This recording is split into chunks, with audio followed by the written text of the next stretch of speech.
David Light, Lighthouse Automotive. We've been in business for 34 years. We have 2 locations, a 7-bay shop and a 4-bay shop. We have 15 employees total. And we started literally from scratch. After an employee has been with us for a couple of years, we send them on vacation. You need to be able to give people responsibility. That's how you end up with work-life balance. I can be away from the shop right now. I know how quickly I could go away for a month. And things are handled. The concept of, I'll do it when I retire is the worst thing you could ever say to yourself. One thing I like to keep telling myself is, you work to live, you don't live to work. Live in the moment, because that's all that you're guaranteed is what you got right now. And you can do all the planning, but you're not guaranteed anything except what you got right now. You can't take anything back. Once that time's gone, gone. Don't wait. Just don't wait. Don't wait to do the thing that you want to do. Don't wait. That's the biggest thing I've ever learned in life. Welcome to the Garage Grit Podcast. I'm your host, Brad Hurlock of AA Shop Marketing. I'm glad to have the guest that we have with us today, and I'll be talking about a topic that I'm guessing has impacted every single one of you at some point, and it possibly is impacting many of you right now. That's work-life balance, and trying to make sure that our shop is still growing, running smoothly, and also making sure that you're tending to things in home life as well as your mental space. We're going to be chatting about those things with David, Paul, and Kevin. So we're going to go round robin real quick to introduce. If you're listening to this live inside the Garage Facebook group, that's great. If not, then you're going to be getting this podcast on Tuesdays, and you'll be able to get your podcasts wherever you get them, Spotify, Apple Podcasts, YouTube, whatever. Making sure that you're clicking on that notification bell, make sure that you're following so that when we drop other episodes, you're paying attention. As we do this panel exercise once a month, and now we're also doing impact and origin impact stories as one-on-one conversations with shop owners. Podcasts are happening more than just once a month, but the panel is still once a month, and the next one is scheduled for July 16th. Work-life balance. Again, we've got David from North Carolina. We've got Paul from Ohio. We've got Kevin from Illinois. Let's chat about that. David, how about you give us a start? Tell us a little bit about your shop and your setup so that we can get a point of view from when we're hearing your thoughts. David Light, Lighthouse Automotive. We're on the Outer Banks, North Carolina, which is a unique place. We actually are on an island. We've been in business for 34 years. We have 2 locations, a 7-bay shop and a 4-bay shop. We have 15 employees total, and we started from scratch, literally from scratch. We'll have to hear more about that soon. Paul, tell us about your journey and what you got. Clintonville Auto Repair. Business has been around since the early 60s. I started working here in 2002, bought the place in 2012. I have 8 total employees, including myself. Total buildings about 10,000 square feet with 6,000 square feet for production. Population around us around 1 million. The neighborhood right around me is probably around 40,000, but there's a lot to draw from around here. How about you, Kevin? Fox River Tire and Auto in St. Charles, Illinois. We are about 10,000 square feet. I've got 8 employees at Fox River Tire. Our surrounding area is probably around 150,000. We're one of the westernmost suburbs of Chicago. And I have another shop very close to this one, Precision Motorworks, that has 3 employees plus myself working. Okay. So you're working at 2 shops right now. I'm working at Precision. Fox River Tire is running itself right now. I have a great manager that is running it. Okay, good. Because if you have to be in 2 locations, and maybe David, you can speak to this as well.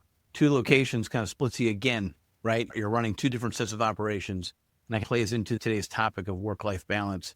I want to hear, let's start by talking about any stories where you realize you were out of balance. Have any of you experienced that out of balance moment at all?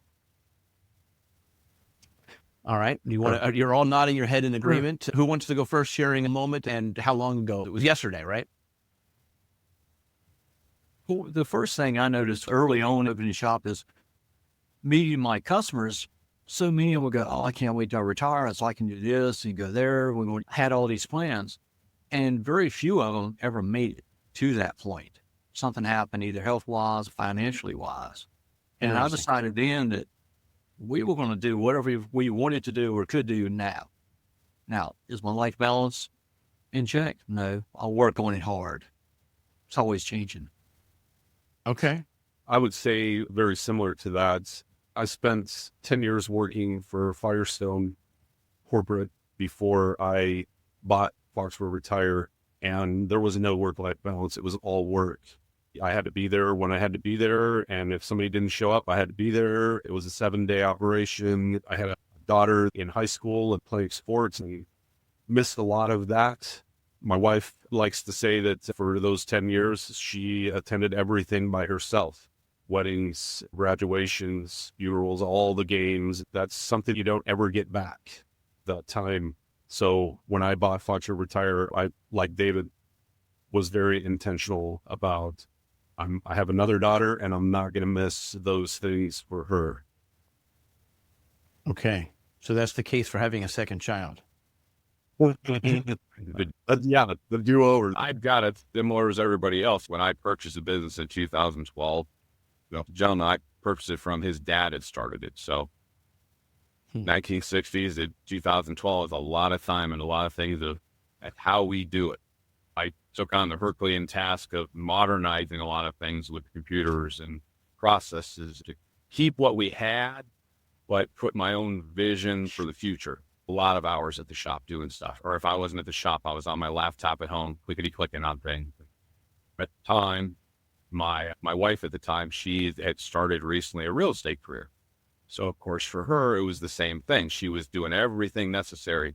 So we both got wrapped up in work and not enough of life. And eventually that's what caused us to split. To this day, we're still very good friends. We each have garage door openers to each other's house. We talk regularly. We go out to meal. But that was a sacrifice. That marriage was a sacrifice because so much time was put in by both of us to a career and to grow something. So you learn very quickly that when something happens, okay, I can't let this happen anymore. Now, for me, also similar to David mentioned, my father passed away. He retired, and my mom, they spent their whole life with, I'm going to do that when I retire. My dad passed away, had a heart attack. He was 62 years old. He had just retired. And actually, the day after he passed away, his first Social Security check hit the mailbox. My mom passed away 3 years later at the age of 65. They never did anything because they said, I'm going to do that when I retire. I'm going to do that when I retire. That, and I was in my 30s when that happened. I'm 54 now. So that also puts a really strong bee in your bonnet, if you will, to not have that happen to you. I'm not waiting. I'm not going to make stupid mistakes and make stupid decisions to be able to do things, but I'm not waiting. Yeah. And to do that, you have to set your business up in such a way that allows you to do that. You need to be intentional about the guardrails that you're putting up to make sure that you're staying in that lane you need to be in. Interesting. The number of people much younger than us who have heard these stories, I want to do it when I retire, and they watch them not do it. There has been a little bit of a pendulum shift of work to experience over getting stuff, right? The younger kids are trying to do more of these things before they get married. They're waiting a bit longer in life to get the family started. I imagine that actually has impacted your employees as well. I was talking to a shop earlier today, and they are closing their doors because 2 of their lead mechanics are in the process of retiring and they can't find any replacements. They're just throwing in the towel. And I feel bad for them. I empathize with them, but I also can relate when I hear the stories about how the younger generation is so focused on the life side that they're also out of balance. What are your thoughts? Balance is the key word, right? You got to have a balance between the two. I work so that I can have time with my family, and it needs to go both ways. Anyone have any thoughts on managing employees when it comes to work-life balance? Do you actually get involved? So at Foxborough Retire, we have employees ranging from their early 20s up to 65. The younger generation wants to have a lot of experience. They come to work to afford that experience. When they have enough, work isn't as important. After an employee has been with us for a couple of years, we send them on vacation. We've had an employee go to Jamaica. We've had an employee go to Clearwater, Florida. We send them and their significant other. We have an employee we're working on a trip to Hawaii for because we definitely feel the importance of that work-life balance. Sometimes you get a guy who's more focused on work, and found that when you take a vested interest in more than just what they do for you, there's a lot of appreciation for that. Definitely. I'm curious about that because the cost to go to Hawaii is different from the cost to go to Clearwater. Tell me about how that works. Is it a scenario where after so many hours they put in, you put in a dollar towards their vacation fund and then they can go for 4 years on a better trip? Or No, the trip that we plan for them is typically a weekend. It's a leave Thursday after work, the Friday, Saturday, Sunday. The guy who's going to Hawaii, he is supplementing part of it. It was his honeymoon trip that they didn't get to take because they couldn't afford to get there. So we're picking up the affording to get there, and we'll pick up maybe a night or two at a hotel, a few dinners. The Clearwater, we sent them down there. We paid for 3 nights in a Airbnb, paid for their food, and it's very much appreciated, let me tell you. That's awesome. Yeah, it's a pretty impressive setup. I was also thinking about something else that each one of you mentioned. Actually, I don't know that Kevin, you mentioned it from before Fox River. So my question is, and Paul, when you took on Clintonville shop, you were working crazy to get it to a point. So here's my question. Is work-life balance something that you start on day one? Or is it something that you build your shop to a point where you have it and you have it defined before you start building? So you know what the goal is. That way you can't just always kick it down the road, but you know that your shop needs to be a certain size before you can actually get there, and you work your tail off a little unbalanced until you get to that point. Which is it? It's a horrible answer, but it's both. Because you say, here's how we're doing X. Like, example for me, I use the reference. My office man, they were doing time card by hand, adding all the numbers up on the side. And then they do on the other side. I got a little app for them to add it up. Either on both things on the computer, they just type it in and add. Everything was on ledgers, those old accounting number column ledgers. So I'm like, I'm going to be creating an Excel spreadsheet for this and for this. What I bringing things into modernizing it really was. So many things were so at the asswords. It worked, but it wasn't going to work. The business was running good, and still is, but we have progressed in a way that we wouldn't have been able to without making those changes. In our industry, there's a lot of people that aren't super computer savvy when you get into some of the software programs for Office, Microsoft Office programs and what have you. But our building, I was about the only person that really knew how to create anything and formulas and all that. So it forced me into having spent a lot of time doing it. And so I had the goals that I wanted to try. Okay, we want to get here, but as you're going through, the reason I say it's bold is you get off on an offshoot this way, an offshoot that way. You start making a lot of changes. It's hard to stay on task because you say, if I'm going to do this, maybe I need to do this over here. And then from that, I'm going to do this and then over there. Now you've got so many extra tasks on your dry erase board. What am I going to do? And then you just look at it, you're like, it's my shop. I just got to do it. And you just put your head down and you keep pushing and you keep pushing. But is there any of those things that could be delegated in hindsight? Could have you actually said, okay, and then absolutely, you're going to be my Excel spreadsheet expert, you're going to be my Word document expert, you're going to be my shopware software or whatever the case might be. Yeah, I only knew how to run a shop by watching the guy that was my boss for 10 years. That was my knowledge base. Needed delegate what? But you do learn, okay, I need to have this person responsible for this. I need that off my plate.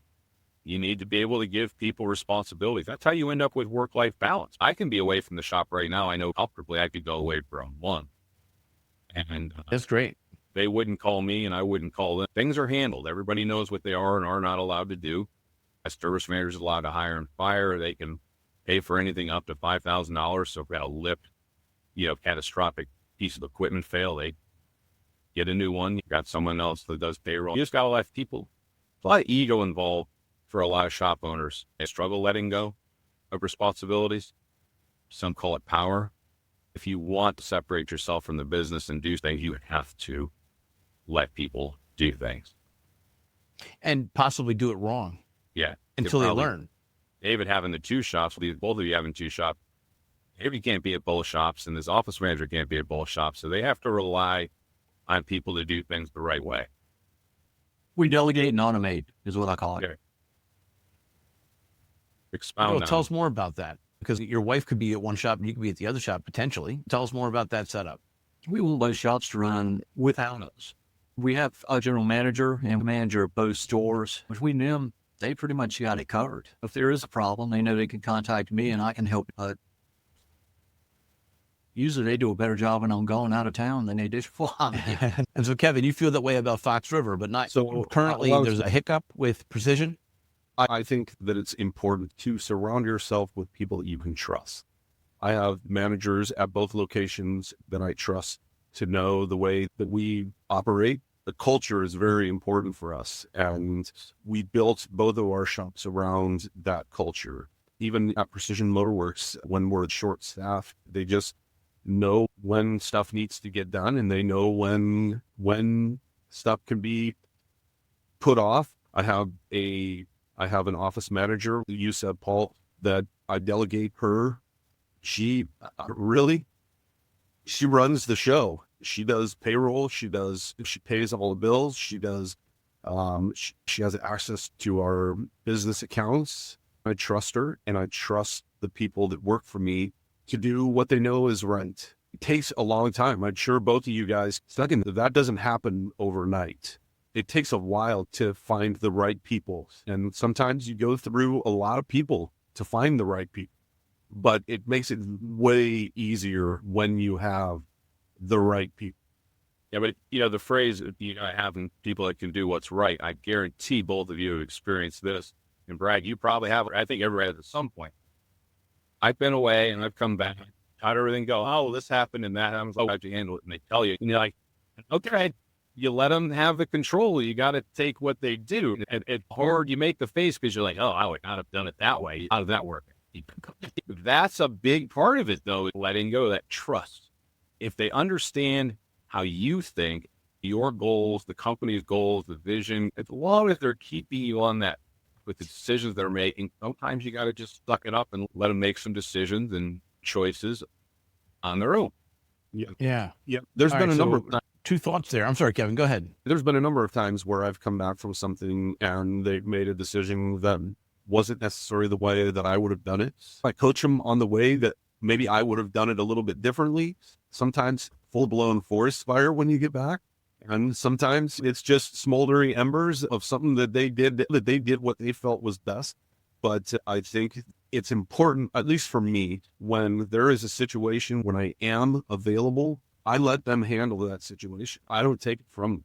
I'll have conversations with them about how do you think we should handle this? And then I let them come up with the best scenario. And if it's not in line with what I would do, I coach them through it. But I don't take the hard thing away from them. I think it helps build their confidence, and it builds my trust in that when I am not here, they're going to make a decision that, while it may not be the exact way, they've seen me do it or had conversations with me enough to know the way that we would want it done, that I trust that they're going to do it that.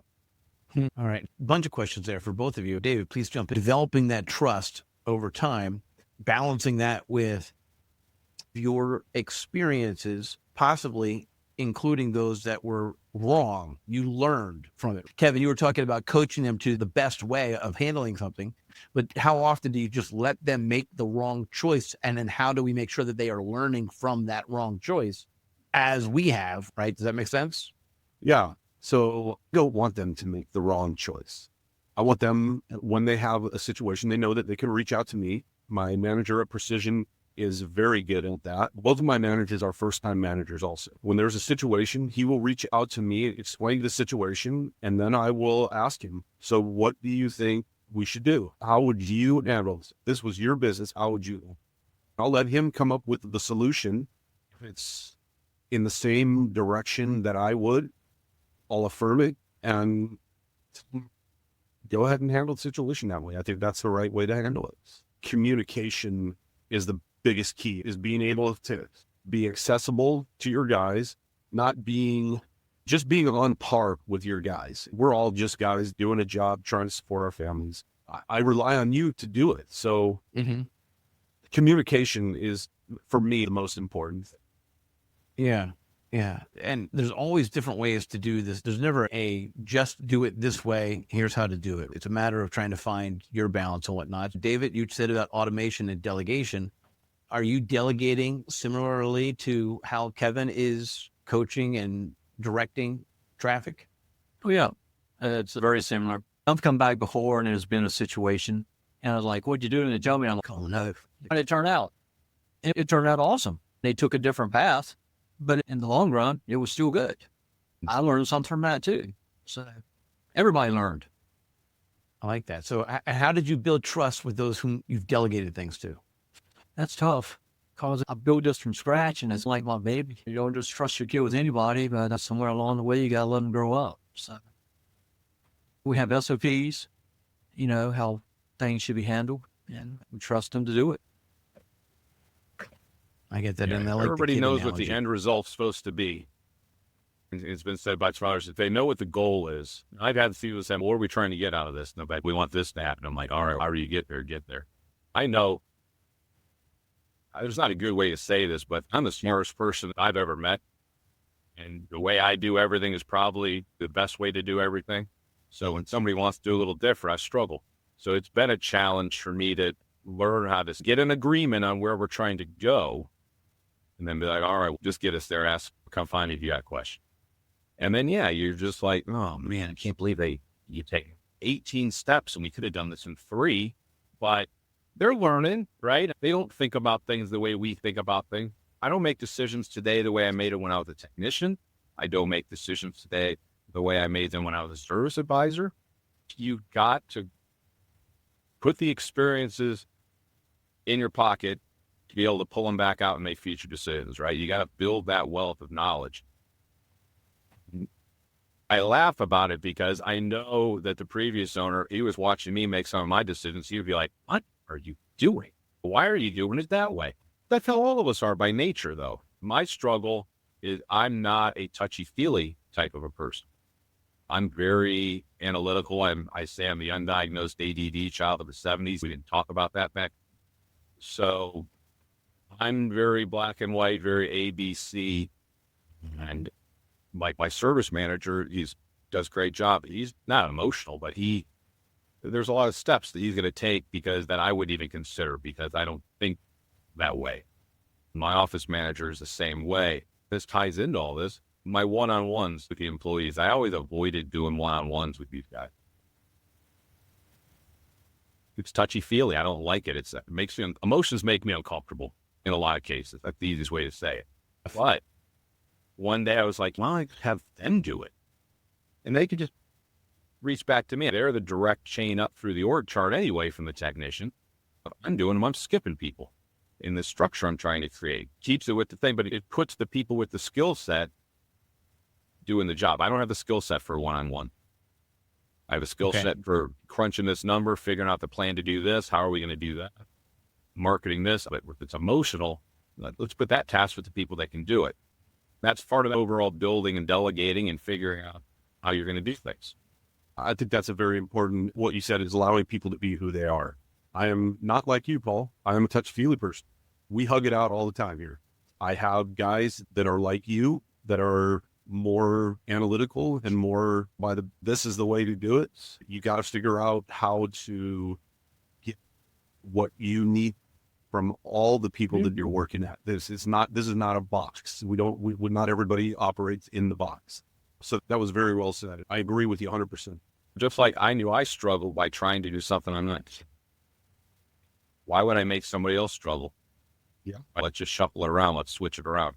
You're not going to give a guy that's really good at transmission rebuilding, differential rebuilding, electrical draws and shorts in an electrical system typically. Yeah, we put people with their skill sets all the time from a production standpoint with the cars and the work that's coming in, but I think we forget to do that sometimes with people in the soft skills within the industry, I think. Is the best way to say it. So David's got a unique situation. He's got the general manager that probably deals with most of that. He helps out a lot. Is that because you wanted it that way or does it luckily happen? I wanted it that way. I wanted to have more time. So that's why we're still looking. We would really like to add 2 more shops. We're looking to continue building, and we want him on board early with us to understand how things are going to go. And the general manager, is that per location or one general manager for both locations? Both locations, and we have a manager at each location. So you could Got it. potentially end up with a district manager and then another person above. I mean, when you start adding extra shops, just double up a little bit. Yeah, it is. But All you right. got the And in formula that to- process, you're going to make sure that you aren't going to be out of balance and still doing the things that you want to be doing. That's me. Yeah, yes. Dave. We definitely add more management as we grow. Because this has been a real struggle for me. I tend to want to revert back to working in the business instead of on the business. And I keep having to correct myself on that. It's a chore because I love working on cars. What I've always done. So who's the one that's actually letting you know that you're out of balance? Or is it you? How do you make sure, what guardrails do you have to make sure that, hey, I'm working in instead of on? How do you get yourself to be aware? Sometimes you're just doing and you're not really aware of what you're doing, right? You're just going through the motions or working too fast. I would like to say I am keeping myself in check, but I think my wife is having a little bit of a There you in go. that also. She likes to let me know how things are going. Okay. And Paul, do you have somebody at the shop that says, Paul, you're too deep into it? Like, you got to. Okay. How are you making sure that you don't get out of balance? I think of my dad a lot. The concept of I'll do it when I retire and sticks with you. So I self-regulate that. I think sometimes I get a little bit too much on the life side of the work-life balance. Does it help to have the wall art behind you? Why don't you Yeah. tell everybody about the wall art behind you? Yeah. I'll go out and actually do some work instead of the fun and the goofing off. I like to scuba dive, so can't do that real. You can do it in Ohio a little bit when the weather's warmer, but I want to go on trips. I want to go places. I want to do things. I've never been a giant car guy. I was a mediocre, I think I'm a okay owner, but I was a really good service advisor. Where I struggle in the building, I just want to be someone else build the estimate and do all this stuff. Let me call and talk. I want to explain why they need what they need. I love talking to people on that track. All the rest of it, someone else can do it. I'm okay with that. But yeah, I struggle. If I had anything to struggle with, it's not doing enough work. Okay. I have my office manager. She's wrangling me back in. She'll be like, "Hey, I made a list. We need to get this done. I got this, but I need you to, you got to do the other." Like, it always happens. I end up working through the list and doing things. I'm like, I just got tricked into working. When you think about it, I just take it, and I'm like, shit it again. But I can't stress enough to everybody out there, the concept of I'll do it when I retire is the worst thing you could ever say to yourself. And there's 1,000 examples over and over. I just happened in my life, and I'm never going to forget it. How many years ago was it that you were working too much in the shop trying to get things converted? That's all 2013 in that stretch. All right. And during that period, was there a moment where burnout, was there a moment where you were so exhausted, you weren't sure which way was up? No, I wouldn't say I was exhausted. There was frustrations. I couldn't get things figured out, but just keep pushing. I actually pushed more and more when things got more difficult because the spouse at the time was doing the same thing. And I didn't have that check and balance in my personal life. My kids were like 5 and 6. They couldn't give you the check. The wife at the time couldn't give me the check because she was doing the same thing. Employees, a lot of the employees we have now, we had then, but none of them would feel comfortable saying something to me about it. Okay. Because that wasn't the culture in the business prior. And now we talk about that kind of stuff a lot, but it wasn't talked about before. Yeah, major future plus. change in the shop. But yes, it took me time as the owner to learn how to trust people. I had to look at everybody from a different angle and what can they do? What can't they do? Maybe I need to change this person because I don't feel I can trust what they're going to do. And you develop relationships in a different way. And you learn everybody's strengths and you start to divvy out a little bit of, Right. and then you just keep moving. Kevin, you were with Firestone for about 10 years, and you've told me in the past about the number of hours that you've worked while there. Did it feel like burnout, or were there points during those years where you felt exhausted? Was that the catalyst that said, I'm doing it differently? Yes. I can recall many times pulling up to the store that I was managing for Firestone early in the morning, like 6 o'clock, and lying down on the couch to catch more.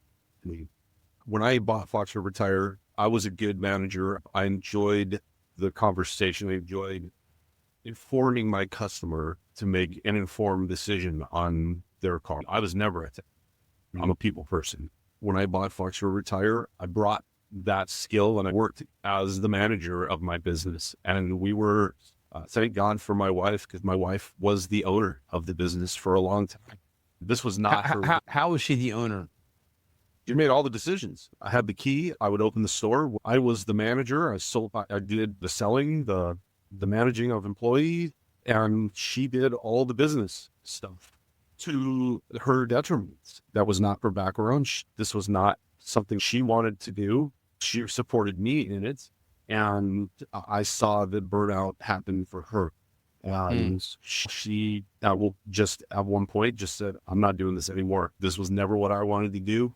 I feel like I have all the responsibility, and she wasn't wrong. I let her have all of the hard responsibility. I just did what I was good at. I just transferred it from Firestone over to here. Yeah.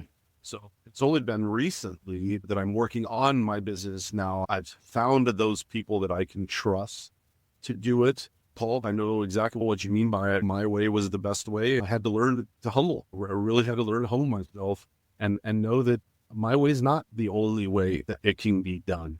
To trust the people that I've hired to do the job I would ask them to do in a way that gets the job done, but it does not have to be the way I would do. Just because it's the best way doesn't mean it's the only way. That's a hard lesson to learn.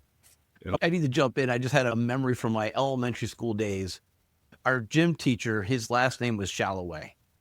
And he would regularly say, there's the right way, there's the wrong way, and there's the shallow way, and we're doing it the shallow way. So anyway, you said that, but that's what jumped into my head. I'm sorry. But that's a hard lesson to learn because you feel like everything's on your shoulders. So if it's all buck stops here and all the rest of it, I want things done the way I want them done. But man, that's a horrible way to live and to manage. It takes time to learn that. But what you do, it's really a big change for everybody and everything. I think everybody can probably agree with that. Absolutely. It's tough to But it's great to do it. It's great to do it. Now, do you guys have any, I guess I'm of the age and I was taught that you work and you just keep going and you don't really pay attention to the emotional stuff. You just go. And that was just how I was raised. Over the years, I've learned that something is out of balance. For example, if I have a messy desk, I don't like a messy desk. If it's neat, I have things under control. If it's messy, it's almost like a wake-up call that says, wait, something else is a mess, not just your desk, and you need to go and fix that. The other thing for me is, again, this is personal and strange, but when I'm stressed, I don't notice it, but I'll have ridiculous number of crazy nightmares throughout every single night. And then I realize, oh, something is out of whack. I need to go figure out what it is and then go tend to it. Do you have any of those types of notice things in your own life that you talked about the accountability partners and your teammates as guardrails potentially, but what about just personally? Is there anything that kind of gives you an indication that something's amok? Yes. For me, I start feeling it in my body, muscles tensing, headaches, and just overall anxiety. When I get to that point, I have things that I do to burn that off. I've ridden skateboards I'm a Southern California guy. I've been born and raised in Southern California in the 70s, 80s when that culture was very big. So I've been doing that for a long time. I'll come home and my wife can see on my face, you need to go to the skate park. You need to go. For me, that's the thing I do to help alleviate that tension and that stress. My wife is very good at reading that on my face. Just handing you the skateboard and a cup of coffee or energy drink, a Monster energy drink, a No skateboard. caffeine. How often do you end up going to the park? I try to get out every couple of weeks. As I get older, falls become much more painful. One thing my wife always told me was, I'll support what you do, but you got to be able to get up and go to work the next day. There have been many days where I've been really broken, 3 times with broken ribs, in pain, but you got to pay to play sometimes. I'm picturing you in 5 years in a bite suit for a dog so it doesn't hurt when you fall down at all. Like, you're just Yeah. a dog training bike suit, right? You're just covered. But that's really interesting. Do you have any video or pictures of you in the park? I absolutely have video and pictures. All right. So here's it. I wouldn't mind you sharing those at another time. I don't know if you'll be able to share them right Absolutely. here. I'll send some to you. That'd be great. Check with your marketing team. When it comes to social media marketing for business, it's social, not business, right? So Right. a lot of times as shop owners, you're regularly talking about what the shop does for their cars and for their customers' cars. Every now and then you got to let your hair down and show who you are. Some of that content might be good for your business social media marketing to speak to who you and the other team members are at the shop. Yeah. So don't just let it be featuring you. What are all the other team members doing to help with their burnout, anxiety, or stress points? I'm not looking for pictures of people smoking. I'm looking for pictures of doing activities that actually allow you to health-based activities. It's the way it is physically. What do you know about it, Paul? I see some skateboard. Is it 1 or 2 skateboards? No, that's years and years ago. So No, I they're do hanging the- on your wall for a reason. They're not on the ground anymore. Yeah, I do scuba diving. I'm a scuba instructor, so I find time to do classes. And when you ask how I things, I noticed that I got something going on. When I'm like, man, I got to finish this project. I get too many things that are a half or 2/3 or 3/4 of the way done. I know something's up. And if I'm not able to lock myself all the way through on things because my brain's going in 1,000 directions. Okay. And sometimes then you just gotta dig down and do it. But yeah, if I can go diving, give me an hour underwater with nobody to talk to, nothing, you can't hear anything, you can't smell anything. You're locked in with what you can see and feel, and it's calming. For me, it's calming. Okay. So I like doing All that. right. That's a big one for me. I have not done that, but I can appreciate the quiet. I like sitting in the middle of a snowstorm. Like, I'm looking at the scenery, everything just covered in white, and it's quiet. It's quiet. Yeah, I really appreciate that. That's calming. I can feel my heart pressure actually drop. What about you, David? I know a really nice quiet place on the beach, and I can drive out there and back up to the ocean and sit on the tailgate for a couple hours. All right, so did the location choose you for your shop, or is it the other way around? Did you plant your shop right there because of what you just said? No, this is where I was raised. I was lucky enough to land here. But if it's not that, we have Sea-Doos. We'll go out and just take a nice cruise on the water. And that does it for you. That's calming. And how do you know when that is needed? My wife shows me I have to call. She can sense it before I do. But it is anxiety and stress, and you know what's coming. You got to get it off. One thing I like to keep telling myself is you work to live, you don't live to work. Right. And it's Okay. easy to preach this, but it's a lot harder to live it.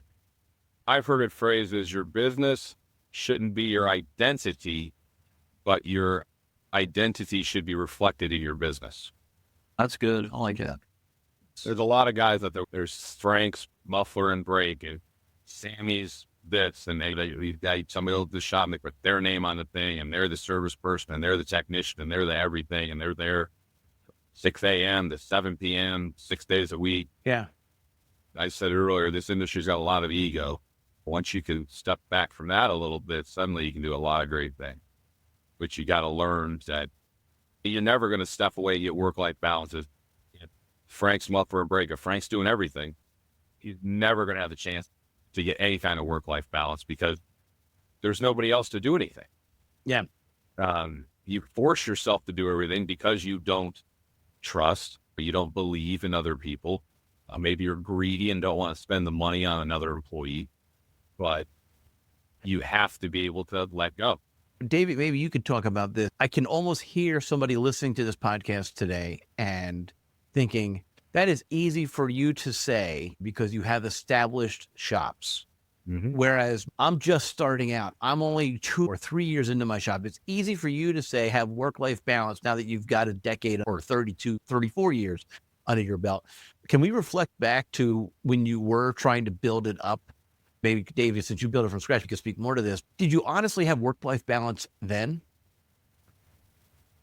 I can honestly say I have work-life balance now, but I work at it. It's constantly changing. Early on, it was just me and my wife. Like say what Tim, You were the mechanic. You were doing the work. and we were small enough. If we wanted to go on a trip or my son had a game or anything like that, we just closed the shop and our customers knew it. But as we've grown, it's been a lot harder to do. Well, we can't do that. So that's why we've had to adapt. And we constantly adapt because it's always a constant change. No, I'm not saying I've mastered this by any means. Okay. I All think right. the younger individual, from the standpoint of either age or shop ownership, it's going to be hard. It's going to be a lot. You're not going to have work-life balance for a while until you get things kind of up and running and going. But in that time where you don't have it, you need to know that it exists. In all your planning and structure building, you need to have that as one of your main components, just as important as anything else. Your decisions that you make day to day in the business for the growth of the business are factoring that in. So do I do this? Do I do that? Okay, if I want this, I need to go this direction. You may not have it right off. It's just someone that just graduated from college and gets married, not going to buy a 5-bedroom house with a swimming pool. Oh, It's not yeah. how it works. You get to build to that. People my age, I think we're all probably the close to the same age, at least in the same generation. But we're willing to share the advice and say, hey, don't make our mistakes. Start working now. Start figuring it out now on how to get to this point. We'll give you some advice here. You can do this. You can try this. And you follow the 20 steps, you'll get there. But you always have to be thinking about it. How do I get to the place where I've got work-life balance? So don't try and throw it in somewhere down at the end. It's got to be planned for. It has to be planned for. You have to arrange your entire business in such a way to give it to you.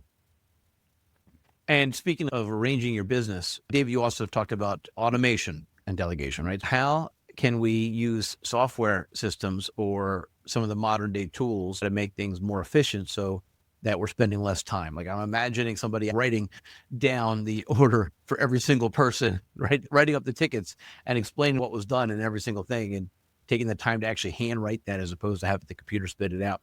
I want specific examples of how shop management software systems are helping you, how your phone systems are helping you, and how make a list of some of the different tools that you guys are using to make sure that you are running more efficiently and actually spending less time having to do certain things. Who wants to go first? So for Foxtrot Retire and Precision Motorworks, our operating system is TechMetric. It's all integrated into a digital video inspections. Sure. We do it's texting. It's all encompassed. It even to some extent is our CRM. We use AutoOps, Appointment Center. I think surrounding ourselves with the right people and the right technology allows me to have that work-life balance. Okay, good. I want to say a would key say point for of us, ours. We're a Napa Auto Care Center, so I use Napa Tracks for my point of sale, Auto Vitals for digital inspections, ties in, allows us to do the texting. We have text to pay option. So you get those different things in there in the digital inspections. If someone's not doing them, they need to start. We have another feature called Maintenance Hunter that you click the button and it'll go back through anything anybody's ever recommending Carfax, and it tells you the Carfax reports what work someone may have had done at another shop. You get history on vehicle. All these little things make the job for the service advisor way easier and build an estimate and talking to them. You get more knowledge. It's quicker. It's more efficient, theoretically less stressful. The phone calls are a lot less because of the texting apps. We probably have more than half of our customers schedule online. Probably at least half. Again, half of them, they do key drop. Having all these things available to people makes it a lot easier. You don't have the constant barrage of phone calls, the constant people coming in. You're still communicating with them. You're still doing everything that needs to be done. It just spreads it all out a little. You're not having to go 18 different ways to build the estimate. When's the last time we did this brake service on there? Everything's kind of at your fingertips if you get all the little add-ons and things in front of you. If that makes sense to you. It's a lot less stressful. And when I started the service advisor, we had to look everything up, and we're doing the math by hand on the hours and looking up. It was hilarious when I think back on how we did. I don't know how we did anything done compared to now. It's just like done. This parts are ordered, click there. The technology, if you're using it, and they're all different, but they're all very similar in the way they operate. I think we can agree. You just got to use it. You got to learn it. What's the features? I think they all have features that nobody uses because they're not aware that they exist. Yeah. To a point, just owning the software doesn't really help. David, what are your thoughts? I'm like Paul. We have tracks. We're not the gold, and we have auto vitals, and we're actually on the tracks. The advisory board from NAPA said there is a lot of things in tracks that people don't realize it's there. So we all have the same electronic or technology.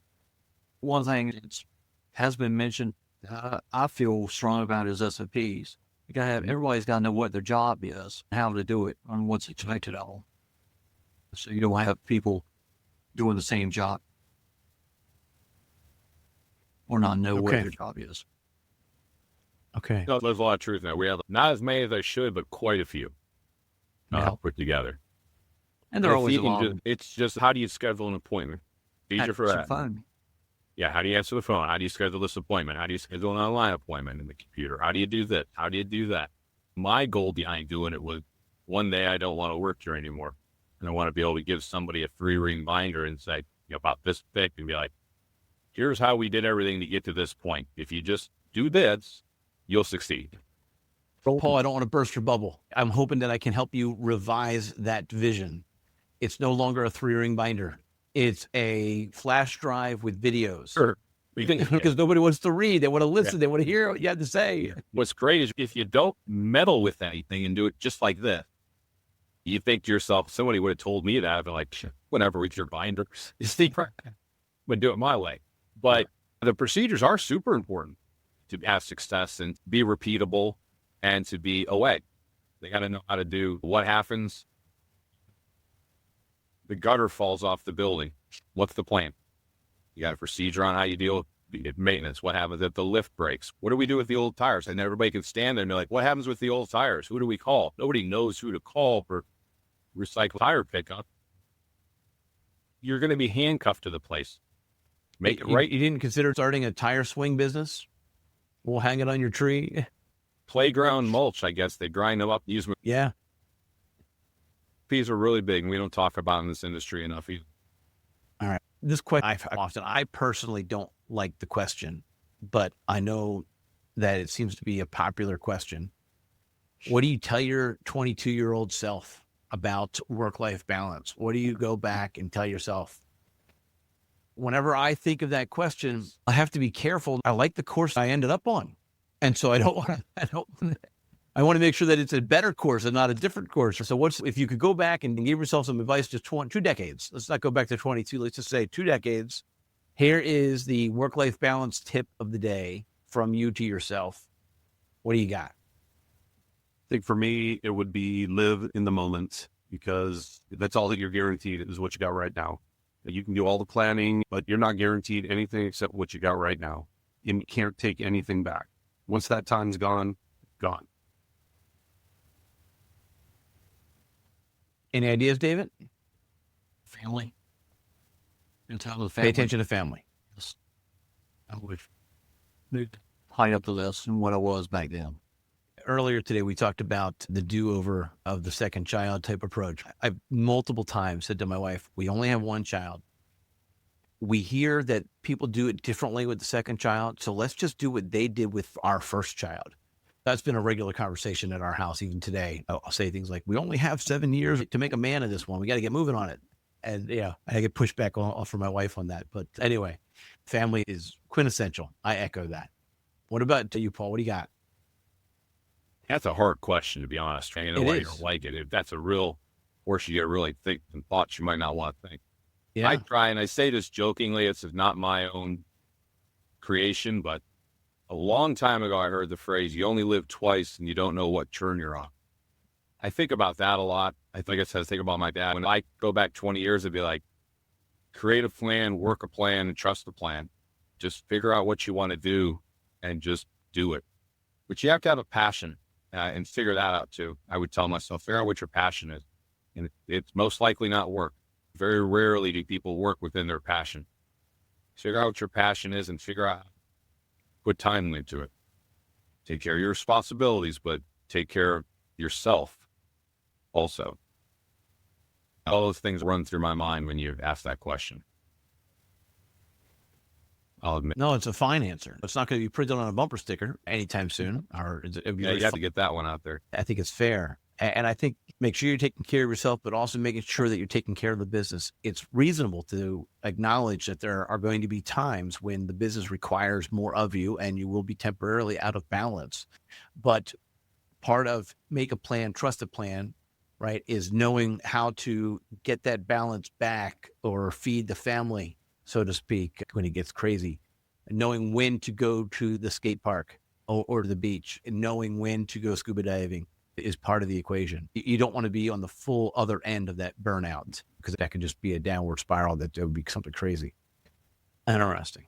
I think we hit this a little bit on the work-life balance side, whether it's delegating the team members. We spent a lot of time on that, talking about how technology actually smooths the road. Is there a technology piece that we didn't talk about that smooths the road? Dave, you mentioned answering phones, but do phone systems actually help us be more efficient? Nobody answers the phone anymore. Yeah, I would say texting is probably more efficient, or emails, like, cause Auto Vitals, we can email the video, the pictures, and description, all that. I would say that's more efficient. People love it. People And love so it. are you not trying to get more phone calls into the shop? You're just trying to get more contacts into the shop. You actually don't want them to be phone calls per se. Well, Maybe that's we not the don't way to mind say phone it. calls. I just think the other is more efficient after you get the phone call. Yeah. It's That's really just interesting. communicate. They always say the picture's worth 1,000 words and the video's worth must be 10 million. Easy. That's something I'll add to this whole concept, if you don't mind. It's to the young shop owner, to the older shop owner, or the new shop owner. Another way for work-life balance, you got to figure out what you know and you don't know, what you want to do and you don't want to do. And the best way to do is find either it's a coaching group, business, get yourself connected to other shop owners, share ideas, learn from them. Like I said, learn. You're going to meet people, and then you're gonna be like, oh, I really like the way they do that. And then you'll be like, another guy, you may not doing it that way. You learn a lot. You bounce things off, and if you're in a good one, people become friends.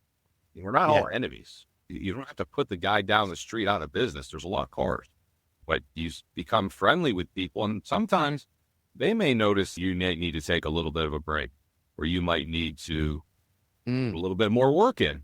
They're considered a peer. They know what things to look for. They're business owners. Everybody's got the same struggles and problems for the most part. You can hook up with some. I know the Napa Auto Care, we're a Gold Center also. They have business development groups. There's different coaching companies out there that you can get into different groups. That's a really handy tool for a shop owner to learn some strategies and techniques that aren't necessarily how to make your business better, but how to make your life better.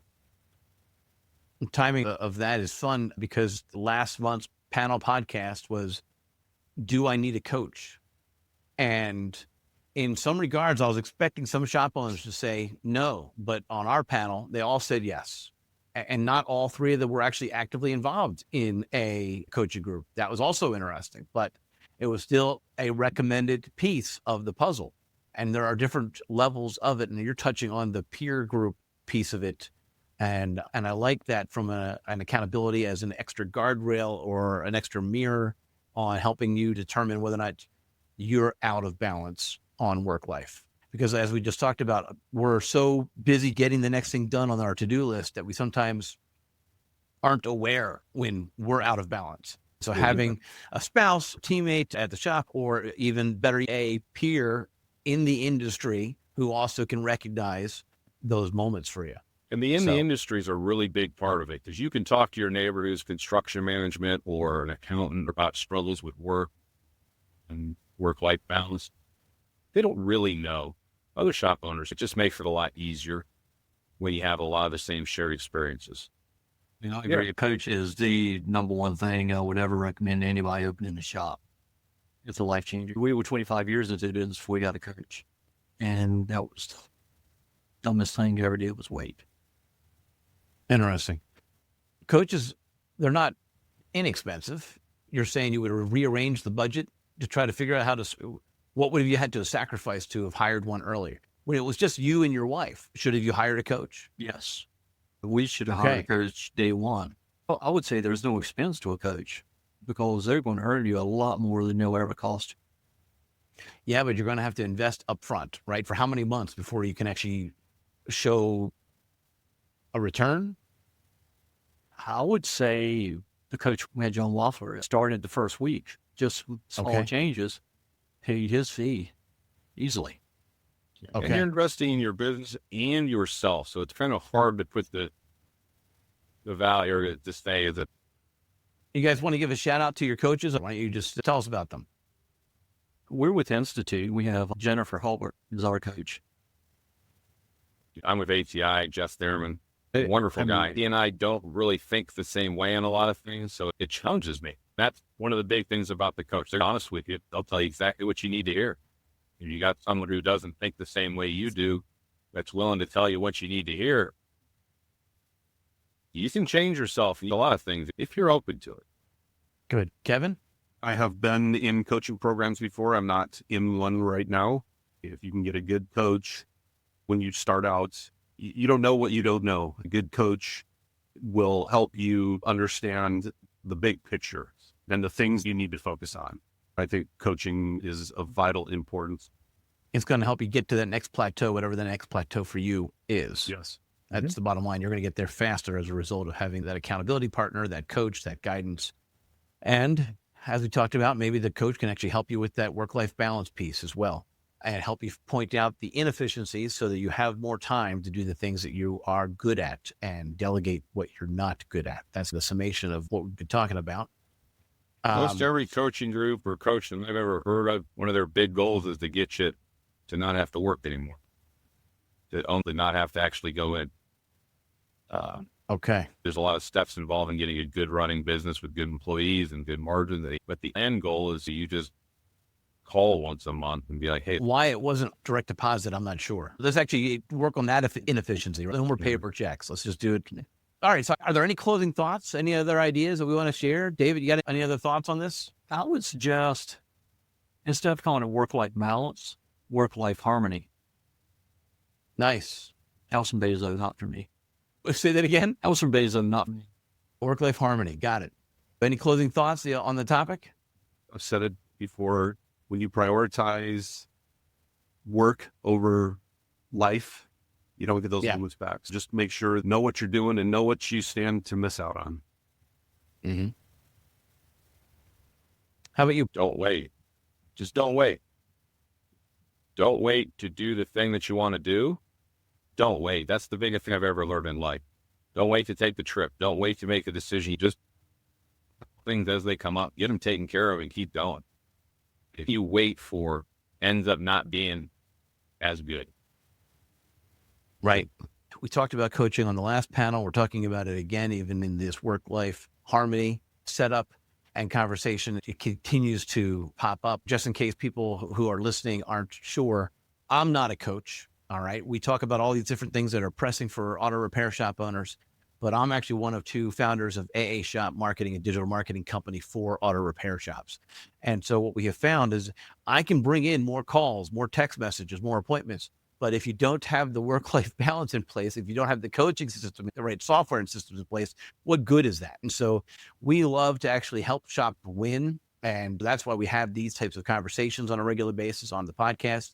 It's because we're just trying to make sure that you are the well-rounded shop owner so that when a company like ours comes in and brings in more opportunities for you, you're able to handle them appropriately. I really appreciate each one of you and your time on today's podcast. I want to ask one more question of each of you before we go. What other topics should I potentially cover in the near future? What are the topics that are pressing for auto repair shops that maybe you would like to hear more of other repair shop owners talk about? What's on your mind?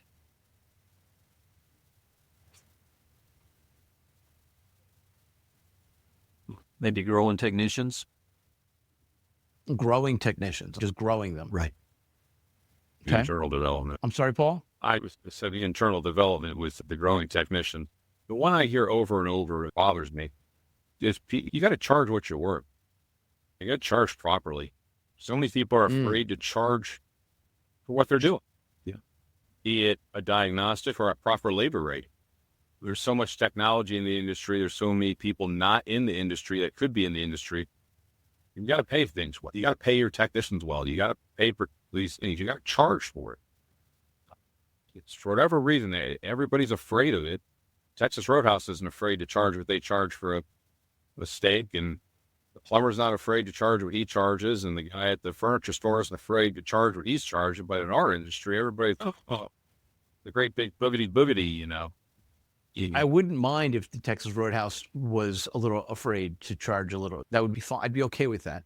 Kevin, how about you? What topic would you like to see discussed? You know, I think Paul's topic is a topic that the industry needs to grasp. It is okay to charge what you're worth. I know there's a lot of guys doing it out there, but when you got guys that you have invested in that do good work, that commands $1. Just having some uniformity in the industry, I think that would be a good topic. And I think also a mistake that's made is that some people don't charge adequately for diagnostic and don't charge adequately for the knowledge base, right? Mm-hmm. So you look at a car, or your lead tech looks at a car and just knows what the problem is. You can't charge for that 1 minute. You also have to charge for the knowledge that came with that 1 minute, right? It's beyond just the time. It's the knowledge base. Yeah. There's value. The investment we made in that. We're the only industry that I know of that just diagnostic time or testing and inspection time, whatever you want to call it, or doesn't charge for it. It's a generations and decades problem. As cars get more and more complex, it's more than ever important to be paying for that testing and evaluation time, but people, they don't have to because they never had to pay for it before, or no other shops ever charged me that. And no, perception is part of the problem there. And it's a marketing problem, in my opinion, right? I was actually considering this, just going through the grocery store. Why is it okay to pay? Maybe $2 is cheap for apple juice, but $2 is expensive for soda. Each industry and each product line has decades of perceptions attached to it. I'll pay $4 for a large container of ice cream because that's what it's come to. I'm upset about it because it used to be $2.50. I've accepted it. It's because all of them are doing it. If one was still charging $2, you would pull the others down with you. That's part of the marketing dynamic. Part of what we have to do is encourage everyone in this industry so it starts to become the norm. And we're communicating that to our customers. This is the correct way to do it. This is the correct way to be. Those that aren't doing it are actually not just doing themselves in service, but maybe it's because they don't have the knowledge base. Or maybe they do, but they're not charging for it. Let's just say they don't have the knowledge base that we have, and that's why they're not charging for it. Maybe that's the answer. Yeah. Or the other popular one is, if I charge you $100 to evaluate it and $400 to that was a topic I once thought about talking about, was how much, actually we did touch about it a little bit now that I think about it. There was a podcast where we talked about how transparent we are with the tickets. Some people have one line, water pump, $500, and they don't bother to be as transparent as you just said, Paul, by breaking it down. They get less pushback because it's a simpler invoice. If you find out that you're charging $40 for windshield wiper fluid, you're like, what? Because I know I can get it for $2 at the dollar store. All the computers in them, the wiring in them, the testing, evaluation, the equipment required to do that testing, evaluation is going to be more complex and more expensive. Yeah. And we've got to be collecting the money to be able to do. They should have 2 to 3 weeks vacation a year plus time off sick. They should have health insurance. They should have this. They should have that. Make your employees' lives better. You can't do that unless you pay them in a lot of senses. But my question to you, Beth, how, by having less detail on your tickets, are you helping yourself out? You mentioned before about it's $500 whether the other guy does it or whether we do it. We just break it down, and you described it as being transparent. And I'm just asking, is it easier just to have that one line and not even bother to explain it? It's going to be, if cultural is not the word, maybe more where you live or what people expect. I can flip it over now because everybody expects us to have detail. I'm not getting crazy detail off things. My labor who replaced the water pump and the water pump. I don't put how many hours that I billed you for. It's just a dollar figure. Get the part number for the water pump on there because it's not relevant. I may have 2 antifreeze because I use 2 quarts or whatever, but it's the transparency to me is the issue is more not so much a job that you're doing. It's that testing and evaluation versus the repair. It's that, I've never had to pay to have anything looked at before. You paid for it. They just lumped it in with the repair. I mean, you try and explain it the other way. That shop gambled that you were going to fix it. If you didn't fix it, they would have been out the money. They have enough people that they check things out for free that don't fix it. Other cars coming in, they got to pay their bills. So there's going to be things that they're probably told that are wrong that maybe aren't necessarily wrong because they got to make up the money somewhere. You might be that customer they got to make up the money on because other people kept saying no. It opens up the door to some shady business practices in a lot of cases. I get that. I also All am crunchy peanut butter. All right. How about we wrap up? Thank you again for being here. I appreciate your time and I really appreciate hearing from you. And so everyone who's listening in, thanks for listening to the Garage Grit podcast. If you have any questions or thoughts that you kind of want to share your stories, there's the Garage Grit Facebook group. There's a private group for auto repair shop owners. So if you're not in, go request. I'll let you in and we can continue this conversation there. Thanks again to everybody. I appreciate your time and all the best. We'll be in touch. Thank you.